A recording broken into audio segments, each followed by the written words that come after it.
बच्चों लास्ट हमने देखा P&L एप्रोप्रिएशन अकाउंट, ठीक है, और हमने डिटेल में उसको डिस्कस किया। अब P&L एप्रोप्रिएशन के बाद हम लोग क्या बनाते हैं, पार्टनर्स कैपिटल अकाउंट। तो पहले पार्टनर्स कैपिटल अकाउंट का फॉर्मेट देखते हैं और उसमें देखते हैं कि क्या क्या चीजें उसमें हम लोग रिकॉर्ड करते हैं, ठीक है। तो पार्टनर्स कैपिटल अकाउंट ये क्रेडिट साइड होता है पार्टनर्स कैपिटल अकाउंट में, और ये वाला डेबिट साइड होता है। अब एक चीज आप याद रखना हमेशा, पार्टनर्स को कुछ भी देंगे, पार्टनर्स को कुछ भी देंगे मतलब कोई भी पेमेंट करते हैं हम अगर पार्टनर्स को, तो वो हमेशा पार्टनर्स कैपिटल अकाउंट में किधर आएगा, क्रेडिट साइड पे, ठीक है। और पार्टनर से हमने कोई भी पैसा लेना है, ठीक है, कोई भी पैसा हमने अगर पार्टनर से लेना है तो ऑलवेज रिकॉर्ड कहां पे होगा, डेबिट साइड पे, इस साइड पे, ठीक है। तो सिंपल बात हुई कि पार्टनर को कुछ भी देना है तो उसको क्रेडिट करो, और उससे कुछ भी लेना है हमने तो उसके लिए उसको क्या करेंगे, डेबिट करेंगे। सिंपल सा रूल है, पार्टनर्स को कोई पैसा देना है तो क्रेडिट करो और कोई लेना है तो डेबिट करो, ठीक। तो पार्टनर से सबसे पहले पार्टनर क्या करता है, बिजनेस में पैसे लगाता है, और पैसे लगाने के बाद उसको बहुत सारी चीजें मिलने स्टार्ट होती है। जैसे कैपिटल लगाता है तो कैपिटल पे इंटरेस्ट मिलता है, काम करता है तो सैलरी मिलता है, अच्छा काम करता है तो कमीशन मिलता है, ठीक है। किराए पे अपनी प्रॉपर्टी देता है तो रेंट मिलता है, लोन देता है फर्म को तो इंटरेस्ट मिलता है उसके ऊपर, ठीक। बीच बीच में वो कभी क्या करता है, और पैसे लगाता है तो उसे एडिशनल कैपिटल बोलते हैं हम, या फर्दर कैपिटल बोलते हैं, जो वो पैसा लगाता है बिजनेस में, ठीक है। उसके अलावा उसको प्रॉफिट में हिस्सा मिलता है, ठीक। तो ये सारे पैसे हम उसको देते हैं। और वो पार्टनर कौन कौन से पैसे विड्रॉ करता है बिजनेस से, जैसे वो ड्राइंग्स करता है साल में, ठीक है, कभी कभार करता है, या रेगुलर करता है, या मंथली करता है, क्वार्टरली करता है, तो वो पैसा विड्रॉ करेगा तो उसके लिए उसका कैपिटल क्या करेंगे, डेबिट। और उस पैसे पे उसको इंटरेस्ट पे करना पड़ता है फर्म को, तो उसके लिए भी उसके कैपिटल से क्या करेंगे, पैसा डेबिट करेंगे, क्योंकि इंटरेस्ट का पैसा उससे लेंगे, ड्राइंग्स का पैसा लेंगे, इंटरेस्ट ऑन ड्राइंग्स का पैसा लेंगे। कभी कभी पार्टनर क्या करता है, कैपिटल ही विड्रॉ कर लेता है, तो उसके लिए भी उसका कैपिटल अकाउंट क्या करेंगे, डेबिट करेंगे। लास्ट में अकाउंट को क्लोज करते हैं, जो बैलेंस बच जाता है हम उसको क्या नाम देते हैं, बैलेंस शीट, ठीक है। तो चलो अब इस अकाउंट को देखते हैं तो आपको बात अच्छे से समझ आएगी। सबसे पहले हम पार्टनर्स कैपिटल अकाउंट में क्रेडिट साइड की बात करेंगे। मान लेते हैं दो पार्टनर हैं, ठीक है, तो मैंने दो ही कॉलम बनाए, ये ए का कॉलम हो गया पूरा और ये बी का कॉलम हो गया। तो ए का क्रेडिट साइड और ए का डेबिट साइड, ऐसे बी का क्रेडिट साइड और बी का डेबिट साइड। आपको सीक्वेंस मेंटेन करना है, यहाँ ए लिखा है ना पहले, तो यहाँ पे पहला कॉलम ए का होना चाहिए। ऐसा ना हो कि यहाँ ए लिखा और यहाँ आपने बी लिख दिया तो गलत हो जाएगा। ए का कॉलम फिर बी का कॉलम, यहाँ पे लिखो पहले ए का कॉलम और फिर बी। अगर तीन पार्टनर होते तो यहाँ पे एक सी का कॉलम बनता और इधर भी एक सी का कॉलम बनता।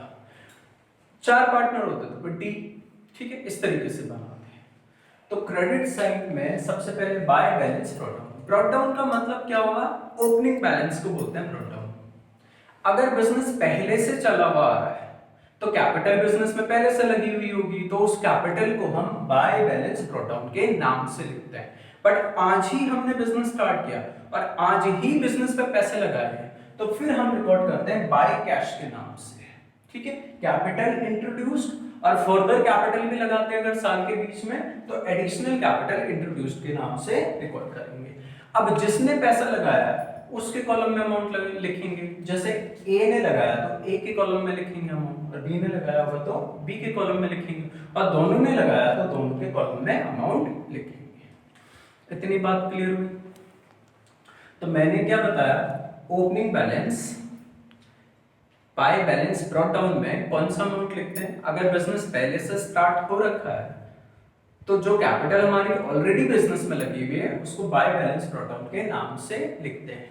बट इस साल मैंने और पैसा लगाया तो बाय कैश के नाम से रिकॉर्ड करेंगे, या इसी साल बिजनेस स्टार्ट हुआ है और इसी महीने हमने पैसा लगाया है तो बाय कैश के नाम से रिकॉर्ड करेंगे। जितनी बार भी पैसा लगाएंगे पूरे साल भर में उसको बाय कैश के नाम से ही रिकॉर्ड करते हैं, ठीक।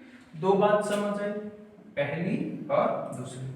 अब मान लो पार्टनर ने पैसा विड्रॉ किया, कैपिटल विड्रॉ किया, कैपिटल विड्रॉ करने की बात कर रहा हूं मैं, ठीक। कैपिटल विड्रॉ किया, विड्रॉ करेगा तो क्या होगा, कैपिटल घटेगी, देखो पार्टनर्स को पैसे दोगे तो कैपिटल क्या होगी उसकी, बढ़ेगी, और अगर वो पैसा विड्रॉ करेगा तो कैपिटल क्या होगी उसकी, घटेगी। तो यहाँ पे पार्टनर कैपिटल को विड्रॉ कर रहा है, तो विड्रॉ करने से कैपिटल क्या होगी, रिड्यूस होगी, तो उसको हम बाय कैश कैपिटल विड्रॉ के नाम से लिखते हैं। बात समझ आई आपको इतनी? तो कैपिटल से रिलेटेड कितने आइटम हो गए, 3, 1 2 और 3। पहले से बिजनेस में कैपिटल लगा हुआ है तो बाय बैलेंस ब्रॉट डाउन के नाम से लिखते हैं।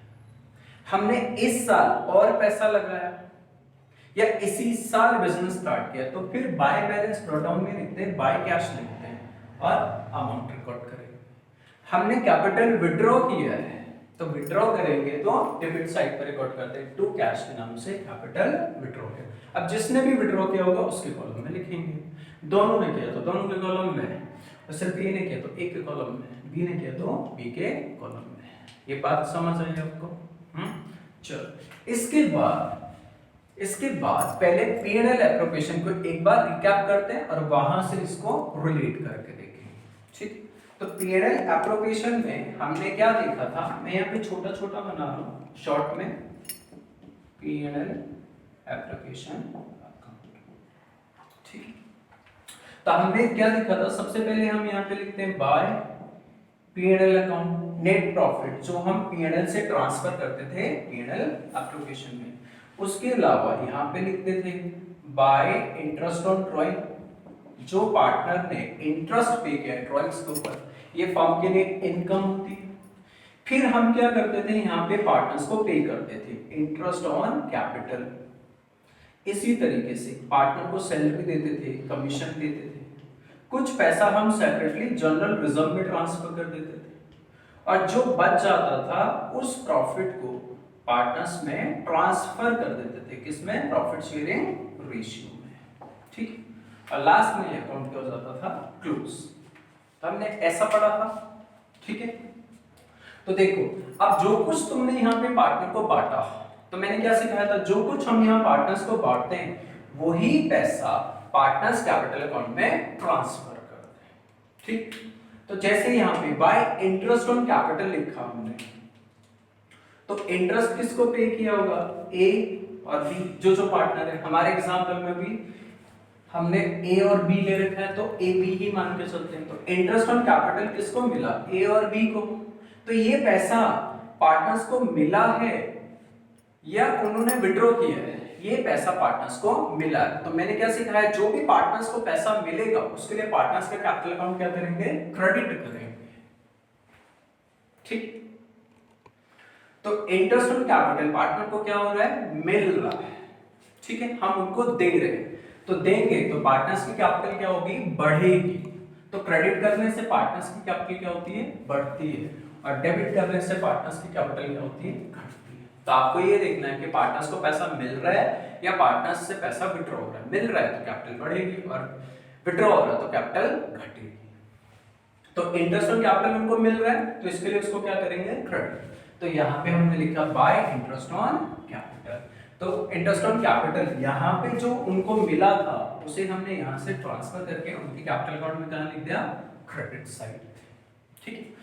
उसके अलावा पार्टनर को रेंट मिलता है, ठीक है। रेंट के लिए P&L बनाते हैं हम लोग, इसे बाद में देखेंगे। तो P&L बनाते हैं तो रेंट भी तो पार्टनर को मिल ही रहा है ना, तो रेंट भी पार्टनर्स कैपिटल अकाउंट में किधर आएगा, क्रेडिट साइड पे, क्योंकि उसको रिसीव हो रहा है, ठीक। तो उसकी कैपिटल क्या हो रही है, बढ़ रही है। इसी तरीके से जनरल रिजर्व पार्टनर्स में बढ़ता नहीं है, सीधे कहां जाता है, पार्टनर्स में ये बढ़ता नहीं है, सीधे हम कहां पे रिकॉर्ड करते हैं इसको, बैलेंस शीट में लायबिलिटी साइड पे, ठीक है। तो मैंने यहाँ पे जनरल रिजर्व लिखा है, इसे काट देंगे, यहाँ पे नहीं आएगा, ठीक। उसके बाद देखो सैलरी कमीशन दिया पार्टनर को, तो सैलरी कमीशन जो पार्टनर्स को मिलेगा तो उसकी कैपिटल क्या होगी, बढ़ेगी। तो सैलरी कमीशन के लिए उसका कैपिटल अकाउंट क्या करेंगे, हम क्रेडिट करेंगे, बाय सैलरी बाय कमीशन, जो भी अमाउंट आएगा उसके लिए क्रेडिट कर देंगे। उसके बाद जो प्रॉफिट बच गया वो प्रॉफिट पार्टनर्स में प्रॉफिट शेयरिंग रेशियो में बांटते हैं। तो प्रॉफिट पार्टनर को मिलेगा तो क्या होगा, उसका कैपिटल इंक्रीज होगा। तो बाय P&L एप्लीकेशन प्रॉफिट, ये पार्टनर्स को हमने क्या किया, क्रेडिट कर दिया। ठीक है, तो देखो P&L एप्रोप्रिएशन में जो जो डेबिट साइड में था वो सारा का सारा पार्टनर्स कैपिटल अकाउंट में क्रेडिट कर दिया हमने। इंटरेस्ट ऑन कैपिटल हमने यहाँ पे क्रेडिट किया, फिर सैलरी कमीशन ये हमने क्रेडिट कर दिया, फिर प्रॉफिट वो हमने यहाँ पे क्रेडिट कर दिया। उसके अलावा रेंट था, रेंट के लिए पार्टनर को क्या किया, क्रेडिट किया। तो जो जो पैसा पार्टनर्स को मिलना है उसके लिए पार्टनर्स क्या होंगे, क्रेडिट। क्लियर हुई इतनी बात? अब देखो P&L एप्रोप्रिएशन का डेबिट साइड के सारे आइटम ट्रांसफर कर चुके हैं। ठीक, अब इसके क्रेडिट साइड के आइटम देखेंगे। देखो P&L को ट्रांसफर करने की जरूरत नहीं है क्योंकि इस P&L में से ही तो ये सारा अमाउंट डिस्ट्रीब्यूट हुआ है, तो इसे बांटो या इन सब को बांटो, बात तो एक ही है क्योंकि यही अमाउंट तो यहाँ डिस्ट्रीब्यूट हुआ है। अब यहाँ सिर्फ क्या बच गया, इंटरेस्ट ऑन ड्रॉइंग। तो इंटरेस्ट ऑन ड्रॉइंग पार्टनर को मिलेगा या पार्टनर पे करेगा, पार्टनर पे करता है, तो पे करेगा तो उसकी कैपिटल क्या होगी, घटेगी। तो इंटरेस्ट ऑन ड्रॉइंग उसकी कैपिटल अकाउंट में किधर आएगी, डेबिट साइड पे। तो interest on drawing partners capital account में किधर आया, डेबिट पे। और जब पार्टनर ड्राइंग करता है तो तब भी वो क्या करता है, बिजनेस से पैसा विड्रॉ करके ले जाता है, तो इस सिचुएशन में भी उसकी कैपिटल क्या होगी, घटेगी। इसलिए ड्राइंग्स भी किधर आएगी, डेबिट साइड पे। बात समझ आई? ठीक, तो P&L एप्लीकेशन से सारे आइटम ट्रांसफर होकर किधर जाते हैं, पार्टनर्स कैपिटल अकाउंट में। अब आपको देखना है कि वो पैसा पार्टनर को मिल रहा है या वो विड्रॉ कर रहा है। अगर मिल रहा है तो कैपिटल अकाउंट में क्रेडिट साइड पे रिकॉर्ड करेंगे, और अगर उसने विड्रॉ किया है या उसने पे करना है तो उसके लिए उसकी कैपिटल क्या होगी, डेबिट होगी। क्लियर हुई ये बात? तो P&L appropriation and partners capital account आपस में क्या है, रिलेटेड, क्योंकि P&L एप्रोप्रिएशन में जो कुछ बढ़ता है वही पार्टनर्स कैपिटल अकाउंट में फिर रिकॉर्ड होता है। क्योंकि ये पैसा पार्टनर्स को दिया है तो पार्टनर्स का सारा पैसे का हिसाब कहां पे रखेंगे, पार्टनर्स कैपिटल अकाउंट में। क्लियर हुई? लास्ट में सब कुछ बांटने के बाद हम इस अकाउंट को क्लोज कर देते हैं। ठीक है, तो क्लोज कैसे करते हैं, पहले क्रेडिट साइड का टोटल लगाएंगे। मैं ए के पॉइंट ऑफ व्यू से बोल रहा हूं, पहले क्रेडिट साइड पे टोटल लगाएंगे, ठीक है, और फिर डेबिट साइड का टोटल लगाएंगे। चेक करेंगे दोनों में से टोटल किसका पड़ा है। सपोज करो इस साइड का टोटल आया 10 लाख और इधर जो टोटल आ रहा है इसका मान लेते हैं सिर्फ 5 लाख ही आ रहा है, तो बड़ा टोटल कौन सा हो गया, ये वाला 10 लाख। तो टोटल में 10 लाख आएगा और 10 लाख माइनस 5 लाख कितना बचेगा, 5 लाख। तो 5 लाख हम बैलेंस सीडी में लिख देंगे। बात समझ आए? चलो बी के केस में ऐसे ही करके देखते हैं, आपको समझ आ जाएगा। सपोज करो बी का टोटल क्रेडिट साइड का टोटल आ रहा है 12 लाख रुपए, ठीक है, और यहां इन सब का टोटल आ रहा है सपोज करो हमारे पास 3 लाख रुपए। तो देखो इस साइड का टोटल 12 लाख और इस साइड का टोटल सिर्फ 3 लाख, तो बड़ा टोटल कौन सा है, ये 12 लाख। तो जो बड़ा टोटल होगा वही दोनों साइड टोटल कॉलम में आएगा। तो 12 लाख क्योंकि बड़ा है तो 12 लाख इधर भी आएगा और इधर भी आएगा। अब 12 लाख में से ये जो एक्चुअल टोटल है जो कि कितना है 3 लाख, इसे माइनस कर दो। तो 12 लाख में से 3 लाख माइनस करेंगे तो कितने बचे, 9 लाख। तो 9 लाख बैलेंस सीडी हो गया। इसका मतलब क्या हुआ, इसका मतलब ये हुआ कि बी को टोटल पैसा कितना मिला, 12 लाख। या ऐसे बोल सकते हैं बी का टोटल पैसा बिजनेस में कितना लगा, 12 लाख, जिसमें से उसने 3 लाख विड्रॉ कर लिए। तो अभी एज ऑन डेट नेट कितना पैसा उसका बिजनेस में लगा हुआ है, 9 लाख रुपए। क्लियर? ठीक इसी तरीके से ए के लिए भी पड़ेगी। ए का टोटल पैसा 10 लाख लगा हुआ बिजनेस में, जिसमें से उसने कितने विड्रॉ कर चुका है, वो 5 लाख। तो बैलेंस कितना बचा, 5 लाख। तो एज ऑन डेट ए का 5 लाख बिजनेस में लगा हुआ और बी का 9 लाख। इसी को हम बोलते हैं बैलेंस सीडी, यानी क्लोजिंग बैलेंस। इतना पैसा रह रखा है जो बिजनेस में लगा हुआ है। क्लियर हुई आपको ये बात? ठीक, नेक्स्ट हम इसके बाद बैलेंस शीट देखेंगे। ठीक है, तो तीनों अकाउंट आपस में रिलेटेड है। P&L का रिलेशन किसके साथ है, कैपिटल अकाउंट के साथ, और कैपिटल अकाउंट का रिलेशन किसके साथ है, बैलेंस शीट के साथ। तो कैपिटल अकाउंट का जो ये बैलेंस सीडी आया, ये अब बैलेंस शीट में किधर जाएगा, लायबिलिटी साइड पे। इसे हम बैलेंस शीट में लायबिलिटी साइड पे रिकॉर्ड करेंगे, ठीक है। लायबिलिटी साइड पे किस नाम से रिकॉर्ड करेंगे, कैपिटल के नाम से, एस कैपिटल अकाउंट और बीस कैपिटल अकाउंट के नाम से, ठीक। तो जो ये बैलेंस सीडी आया, ये अमाउंट यहां से किधर चले जाएगा, बैलेंस शीट में लायबिलिटी साइड पे। क्लियर, इतनी बात समझ आई? बोलो, कुछ तो बोलो। ये बात समझ आ गई आपको? हाँ जी सर, हमको समझ आ गई। ठीक है, वेरी गुड। चलो आप इसे रिकॉर्ड कर लो, उसके बाद हम बैलेंस शीट देखते हैं।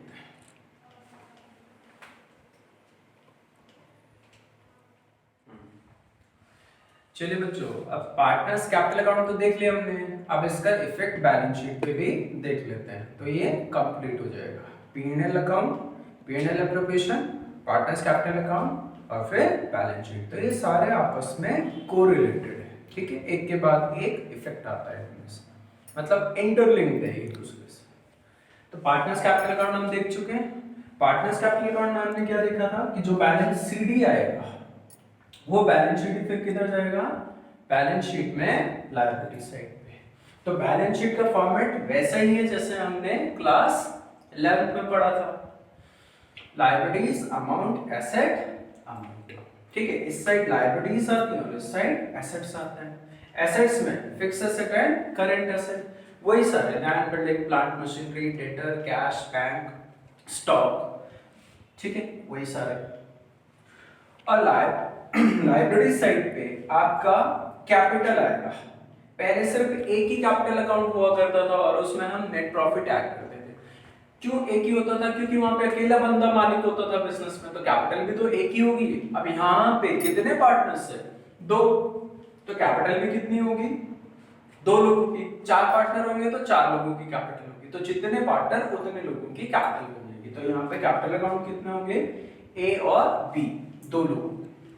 तो हमने पिछले एग्जाम्पल जब लिया था बैलेंस सीडी, ए का 5 लाख आया था और बी का 9 लाख, तो ये जो 5 लाख और 9 लाख है यहाँ से ट्रांसफर होके यहाँ पे आएगा, ठीक है। तो 5 लाख यहाँ पे लिख देंगे और 9 लाख यहाँ पे लिख देंगे। तो कैपिटल अकाउंट से बैलेंस सीडी वाला अमाउंट ट्रांसफर होके यहाँ पे आ जाता है, ठीक है। उसके अलावा पी&एल एप्रोप्रिएशन में हमने रिजर्व में पैसा ट्रांसफर किया था, तो वो रिजर्व इस रिजर्व में हम लोग क्या कर देंगे, ऐड करके दिखा देंगे, ठीक। बाकी सारे आइटम लॉन्ग टर्म लायबिलिटीज होगी हमारी, करंट लायबिलिटीज होगी, जो क्वेश्चंस में गिवन होगी पहले से ही, वो एज इट इज लिखेंगे। तो पार्टनर्स कैपिटल अकाउंट से बेसिकली क्या इफेक्ट आने वाला है यहाँ पे, कि जो ये बैलेंस सीडी आया उसको हम यहाँ पे लिखेंगे। जो पी&एल एप्रोप्रिएशन बनाया था वहां पे जो रिजर्व ट्रांसफर किया था वो रिजर्व इस रिजर्व में आके क्या हो जाएगा, ऐड। बाकी एसेट लायबिलिटीज बैलेंस शीट से एज इट इज लिखेंगे जैसे हम आज तक लिखते हुए आ रहे हैं, ठीक। लास्ट में इसको क्लोज कर देंगे तो हमारा बैलेंस शीट क्या हो जाएगा, मैच हो जाएगा। क्लियर हुआ? तो पार्टनर्स कैपिटल अकाउंट में से जो बैलेंस सीडी आएगा वो बैलेंस शीट में कैपिटल के नाम से हम यहाँ पे रिकॉर्ड करते हैं। क्लियर है आपको इतनी बात? ठीक है। इसके बाद हम लोग क्या करेंगे, प्रैक्टिकल स्टार्ट करेंगे, ठीक है। आप इसको नोट कर लीजिए, ठीक है। चलिए।